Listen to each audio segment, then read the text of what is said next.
Probably more people than you realize spend the majority of their time working with others in an employment-related situation. And, unless they're lucky, these individuals don't get to pick who their coworkers are. Unfortunately, not everyone knows how to get along with others. This can cause all kinds of difficult situations, making it almost impossible to get through the day. Working well with others is crucial in any situation. However, it's even more important in a workplace environment. Why? It boils down to things like efficiency, productivity and employee morale, just to name a few. The size of the company or business you work for really doesn't matter. The rules are basically the same if you work with one other person or 1,000. Each individual deserves the same level of consideration. During your job search, have you ever noticed the phrase, "must work well with others," in the job description or on the application? If so, there's a very good reason for this. Employers do not want to hire individuals who don't work well with others. It typically causes problems right from the beginning. Define who others can be. In this case, others can be defined as everyone you come into contact with while on the job. Obviously, the answer is going to be different for everyone. However, it can include the boss, your coworkers, the customers or clients you interact with, any vendors you utilize, the HR team, maintenance or cleaning staff, the list goes on. One of the main reasons it's so important to treat everyone equally is that you never know what a person might be able to help you with or do for you in the future. Of course, that means never taking advantage of that particular person's assistance or eagerness to help, under any circumstances.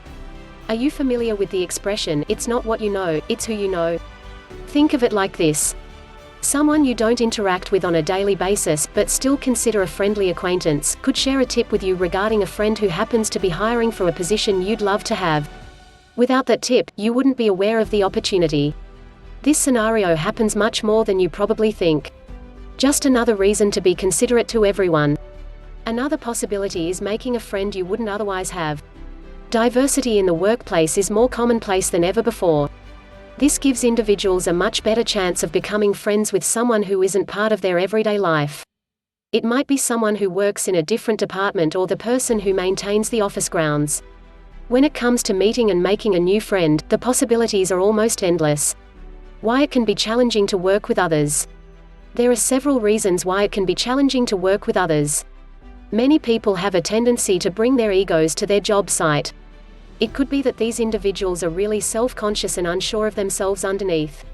So, they use a big ego as a cover-up. Quite honestly, grandstanding at work backfires more often than not. It creates resentment and bad feelings very quickly. When an employee doesn't work well with others, for whatever reason, chances are high that that person will end up getting terminated. If this unbecoming behavior continues, the same person risks getting terminated over and over again until he or she finally finds a job where getting along with people doesn't matter. It's a sad scenario when you think about it. Don't let it happen to you. Another challenging part of working with others is making an effort to avoid competition. If a fellow employee isn't getting along with you, it may be because of the competitive aspects of your job description and the fact that they're trying to beat you at something. Yes, it's true that a bit of friendly competition can entice workers into improving their performance. However, bringing someone else's work performance up in order to get to them isn't going to do anything other than hurt their feelings. This can lead to a decrease in your own performance and could even cause you to think about moving on and finding a job elsewhere. The importance of respect. If everyone on the job isn't being treated with respect, it can be bad for business. If you don't feel like you're being treated with respect at work, it can be extremely difficult to do your best. The same is true of your coworkers. They may not be able to perform their duties efficiently if and when their confidence has been put into check by a disrespectful coworker.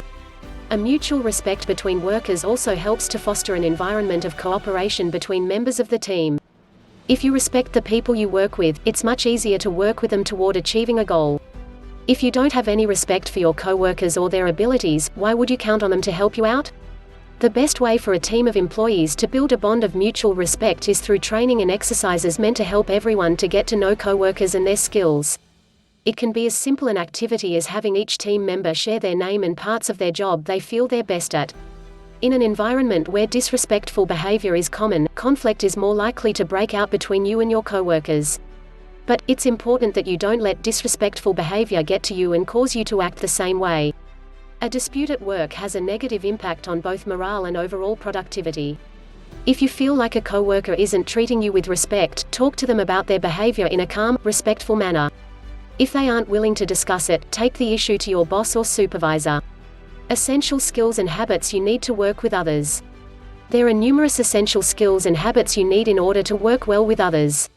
Developing the proper habits early on helps put you on track to things like higher pay and leadership opportunities. Since more and more companies are making the decision to hire within, these things are more important than ever before. Many of these things will probably seem obvious to you. However, if they were obvious to everyone, they wouldn't need to be listed. Please note, this isn't a complete list of the skills and habits you need to succeed, but it definitely gives you a good place to start. As you can probably see, a lot of these suggestions don't take much more effort than remembering them. There's no reason to panic and think you have to change your entire way of life. Although these things may seem insignificant when you look at them separately, failing to do several of them adds up to a bigger problem. It really can mean the difference between keeping a job or getting fired. This is especially true in today's economy. With so many people actively looking for employment, employers generally find it very easy to fill their open positions. #Take responsibility. It's always important to take responsibility for things that you do, especially when something goes wrong. No one is perfect. All but a few unrealistic employers realize that. If you make a mistake and claim that it wasn't your fault, not only are you not telling the truth, you're also giving the impression that you weren't in control of the situation. By taking responsibility, you'll probably notice two things. Firstly, your coworkers will likely be more willing to help you correct the problem and help you to succeed. Secondly, these same individuals will be more comfortable around you, knowing that you are honest and will never place the blame on someone else. #Keep an open mind. Even in situations where you know you are 100% correct, it's always advisable to keep an open mind. This is especially true when you happen to be in a managerial position. Why? If you're never open to new or alternate ideas, you may come across as someone who knows it all. When this happens, people typically get defensive very quickly and it's downhill from there. It's much more productive to show a little bit of humility and concern about truly finding the right answer for every issue and situation. Because everyone has a different problem-solving process, teamwork really has the potential to resolve issues and come up with great ideas much faster. #Honor your commitments. Always try to allow enough time to complete projects in a timely manner, even when something unexpected comes up.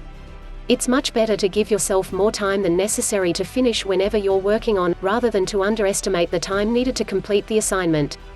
This way, you don't have to worry about disappointing your employer or your colleagues. Go the extra mile. Always follow up on things, whenever possible. This accomplishes two things. 1. It strengthens workplace relationships. 2. It provides you with important feedback regarding your performance. #Practice proper hygiene. Regardless of whether you're working with the public or in a back office, practicing proper hygiene is essential when you work with others. No one wants to be around someone who smells bad or looks like they slept in their clothing. This doesn't mean you have to dress like the rich and famous. It simply means to shower daily and come to work looking and smelling presentable. If you're on a tight budget, consider purchasing clothing at local thrift stores. You can pick up great deals on clothing that's perfectly suitable for work. These stores typically stock a wide variety of business attire at fantastic prices. You just have to be there at the right time, which is on the days that the store gets deliveries. #Turn off your phone. Almost everyone has a cell phone these days. If you work in a large office, constant ringing can be a major distraction. Unless you need your phone for work purposes, turn it off or put it away. Quickly reading a text message when someone is speaking to you is extremely rude. It gives the impression that your phone is more important than your job. Make a habit of checking your messages or making quick calls during your breaks or lunch period. #Share credit. When applicable, sharing credit with your coworkers is a sure sign that you work well with others. Not only will that person or individuals like you even more than they did before, you'll probably gain a higher level of respect as well. On the other hand, if you don't share credit when credit is due, you'll gain a reputation as someone who is selfish and out to sabotage everyone else in an attempt to get ahead. If you happen to get away with this without anyone complaining, don't waste your time celebrating.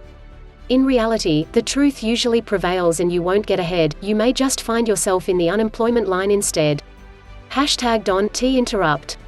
Have you ever been in the middle of a conversation, only to be constantly interrupted? It's annoying, isn't it? For that reason, never beat the interrupter. Even if you have a great idea that you can't wait to share, wait until it's your turn to talk. Take a deep breath and relax.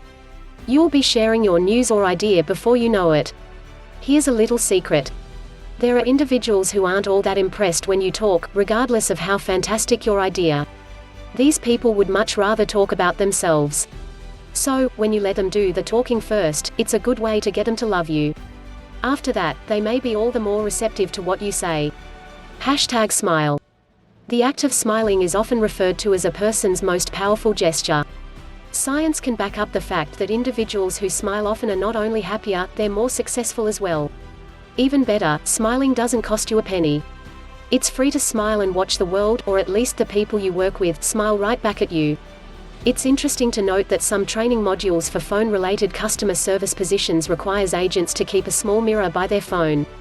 This way, the agent can make sure they're smiling when they speak to the customer. Believe it or not, the person at the other end of the receiver can usually hear the smile in the agent's voice. It makes for a much more pleasant interaction between the two, and many times higher sales. #utilize resources. Working well with others, to the best of your ability, sometimes involves utilizing resources. Depending on where you work and your job description, many companies provide all kinds of options for you to take advantage of. These resources can be things like seminars, training sessions, fitness programs, no-cost safety equipment, mental health and family counseling, and more. If you run across a good resource you think would benefit your workplace environment and your coworkers, don't hesitate to mention it to your manager or boss. Who knows?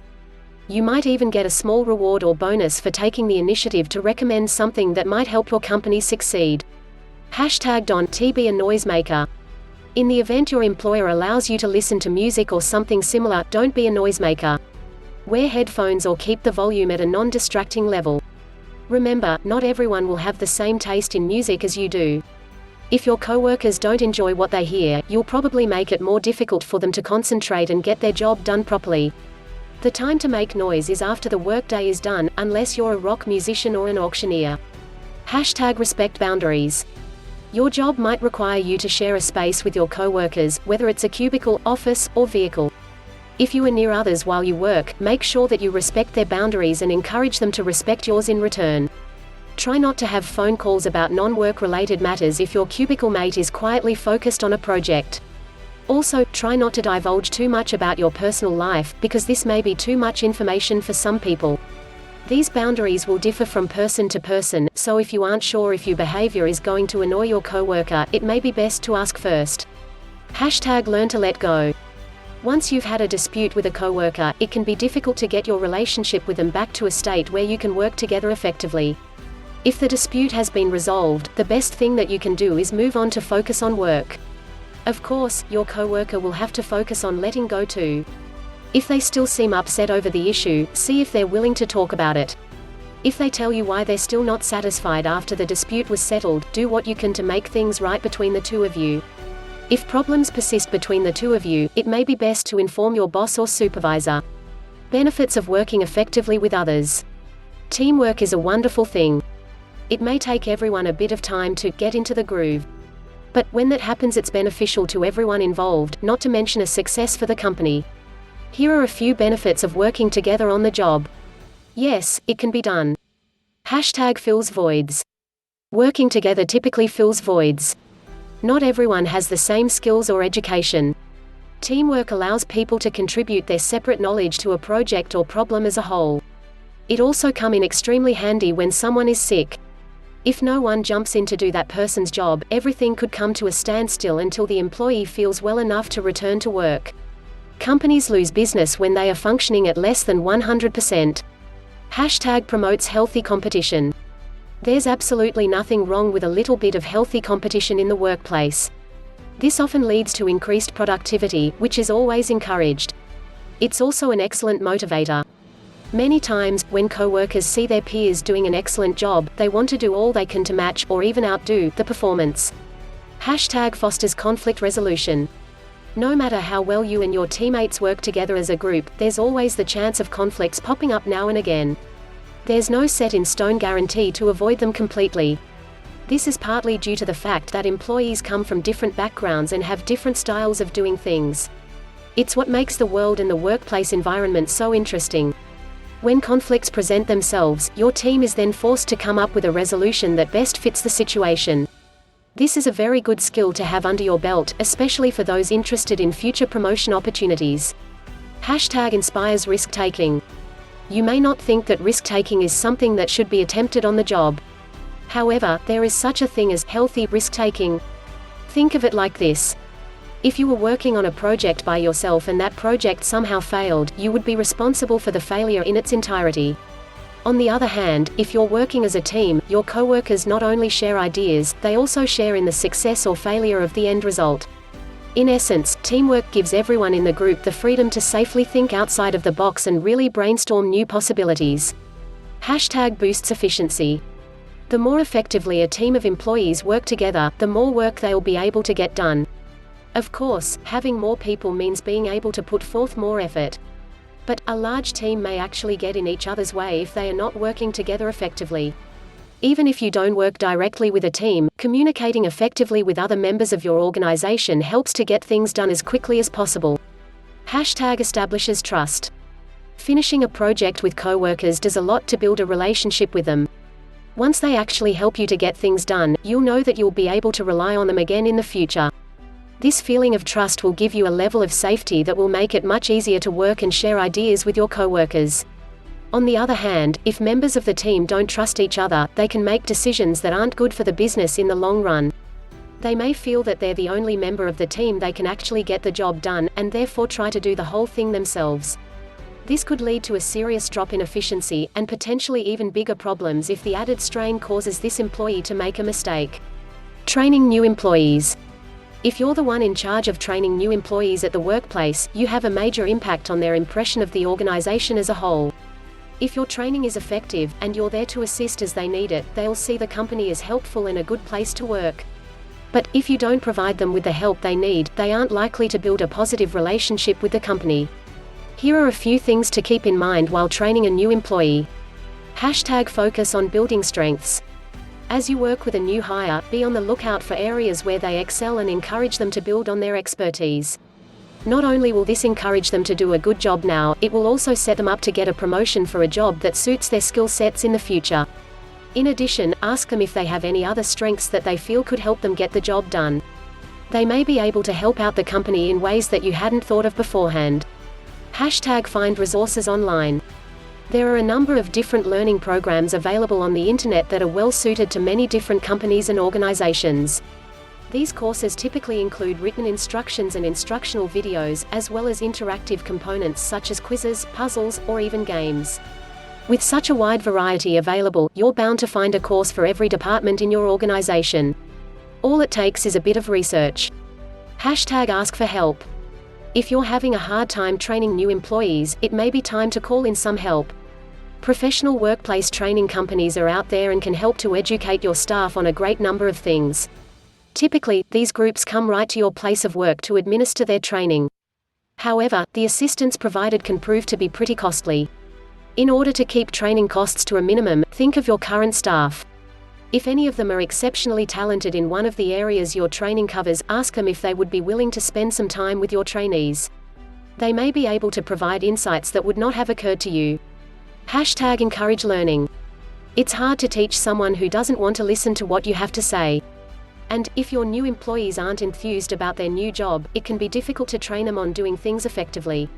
It's important that you spark an interest in your trainee to learn about their job, rather than simply tell them what to do.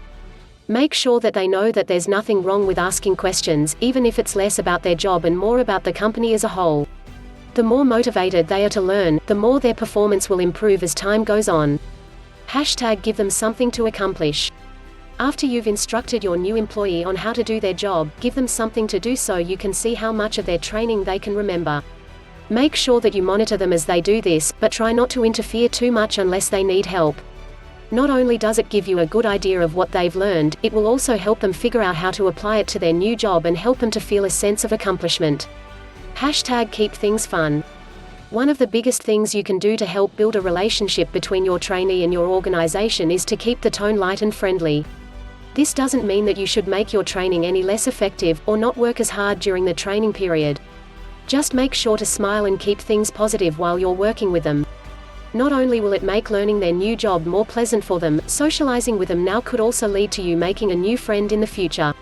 Types of conflict in the workplace. Much like conflict in our personal lives, conflict in the workplace can be difficult to avoid. Disputes among coworkers are often resolved among the parties involved without a hitch. However, it can sometimes be necessary to contact your human resources department or upper management to solve the problem if the dispute cannot be settled. Part of handling conflict effectively is knowing what type of workplace conflict you're dealing with when the problem arises. #leadership.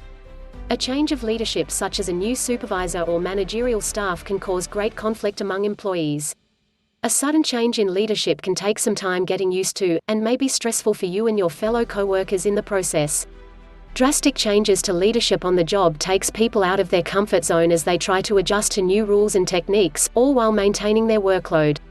While it may seem daunting at first, much of this conflict can be avoided by providing a clear summary of any changes being made to rules in the workplace.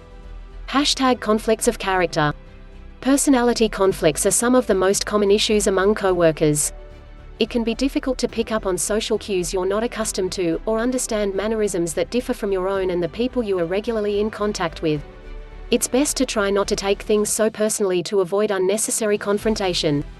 If you can't think of a reason why your colleague is acting negatively toward you, you may have picked up on something that wasn't there. It's very unlikely that your coworker arbitrarily decided to be rude to you. #It's easier to change yourself than to change others. Typically, change for the better is not easy for anyone to attain. You can't just snap your fingers or wave a magic wand and expect said changes to occur overnight. But think of how great it would be if it was actually possible to accomplish the task. However, keep this in mind. While it is possible to change yourself, with some effort involved, sometimes more than you're willing to put into it, it's extremely difficult to change others. More to the point, when you take time to think about it, do you really have that right? It's hard to change a situation when you don't have back history and all of the facts. The same thing is true with a person. Until you've actually walked in someone's shoes, you don't know why that person acts the way they do. You may have a general idea, but generalities just aren't enough. Whether you're at work or in another location, when the mood strikes you to want to change someone, try this instead. Think about things you can do to improve upon the issue. Coming right out and telling someone that you think they need to change is a sure way to initiate bad feelings between the two of you. Honestly, how would you feel if the tables were turned and someone was telling you that you need to alter the way you do things? A good example of this relates to time management. You notice one of your coworkers is finding it difficult to stay on schedule in regards to completing a project. Instead of going to your manager with a complaint, why not ask the boss if there's some way that you can help the individual stay on track? You might even learn something new in the process. If someone wants to change and asks for your help, it's a completely different matter. Doing all you can to assist them will help to ensure the transformation they hope to achieve. Sometimes, all the individual needs is a push in the right direction. Look at it this way, they'd probably do the same for you. #when to call in the boss. Many interpersonal conflicts at work can be solved without getting management involved. Your coworkers are adults, and you should be able to work out a reasonable outcome to any dispute you may have.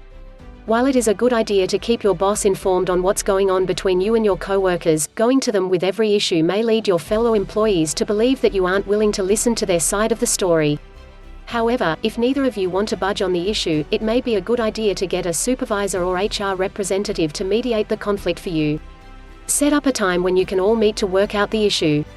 With a neutral party involved to hear both sides of the story, they may be more inclined to curb whatever behavior was causing a problem. Jobs for introverts. If you happen to be an introvert, you can still take advantage of the guidance provided in this report. You just won't have to rely on it as frequently. If you're the shy type, consider applying for the following type of jobs. If you don't find one right away, don't give up. They are out there. #animal care. If you love animals, think about getting a job working at a veterinarian's office, animal shelter, or even a pet store. Although the pay is lower than many other employment opportunities, the majority of the time will be spent working with the animals themselves. Leave the interaction with humans to your extroverted coworkers. #social media manager. At first, this may seem like a strange choice. Yes, the job requires interacting with people. But, since it's all done via the internet, you don't have to actually be face-to-face with the people who you're communicating with. With the ever-growing popularity of social platforms, there will likely always be a need for this behind-the-scenes managerial position. #Court reporter. At the time of this writing, the Bureau of Labor Statistics indicates that the median income for a court reporter is just shy of $50,000 per year. Even though a court reporter is required to be in the courtroom, he or she has very little interaction with anyone. The only time speaking is required is when someone asks the individual to read back part of the court transcript. #freelance writer. Thanks to the popularity of the internet, freelance writing opportunities are seemingly everywhere. Better yet, you don't need a college degree to get started. If you can write in an interesting manner and have a basic grasp at grammar, clients are out there waiting for your assistance. Typically, the only time you have to actually interact with someone is when you're discussing a potential job or have questions for a current client. Even then, just about everything can be done via email. #translator. If you speak one or more foreign languages, why not put this knowledge to additional use? A translator's job is simply to convert written documents or audio recordings from one language to another. No additional involvement from co-workers required. Other possible options, with limited human interaction, include the following. *truck driver or delivery person, *security guard, *bookkeeper, *landscaper, *janitor, *lab technician or researcher, *artist, *graphic designer. For more ideas, take an hour or so to do an online search. You'll probably be surprised by the employment suggestions for people who prefer to limit interaction with coworkers. To sum up, this information is just a small sample of things you can do to help ensure that you always work well with others, regardless of your job description or company position. Obviously, the easier it is for you to interact with coworkers and customers, the higher the chances of getting a raise or promotion. You may have to work on some of these things before they begin to feel like second nature. The good news is that if that's the case, it's totally okay. Don't beat yourself up about it. There is no such thing as a perfect employee, no matter how much education or experience in the field he or she happens to have. In any job, two of the most important traits to possess are diligence and honesty. As long as you exhibit both of these qualities, there's a good chance you'll succeed and, better yet, feel good about doing so. Just like there is no perfect employee, there is no perfect job or set of coworkers. There will probably be times you feel frustrated by both, which is perfectly natural. During those periods, do all you can to remain positive about the situation. Being positive is a choice you make. It doesn't only hinge on the good things that happen to you. If you remain positive even when things aren't the best, your coworkers will be more likely to pick up on your attitude and try to match it. Some people are more introverted and prefer to work alone. If you fall into this category, that's okay too. As long as you can find work you're happy doing, that's the most important thing. However, you may want to consider this. By practicing some of the suggestions in this report, you may slowly find yourself becoming a little more extroverted. If and when that happens and you find yourself feeling more comfortable around people, it may be time to make an attempt to expand your employment horizons. This new feeling of confidence won't happen overnight. But, with practice in patience, you may eventually find yourself wanting to work with others. And, there's certainly nothing wrong with that. In closing, keep the following motivational quotes in mind. Better yet, write each of them on a post-it note and stick them around your workstation. Remember, motivation is contagious. Why not help to spread around and make your work environment a friendlier and more productive place? Your coworkers will undoubtedly thank you for it. Always do your best. Don't stop just because someone doesn't give you credit. Mary Rosen. Work joyfully and peacefully, knowing that right thoughts and right efforts will inevitably bring about right results. James Allen. The best way to appreciate your job is to imagine yourself without one. Oscar Wilde.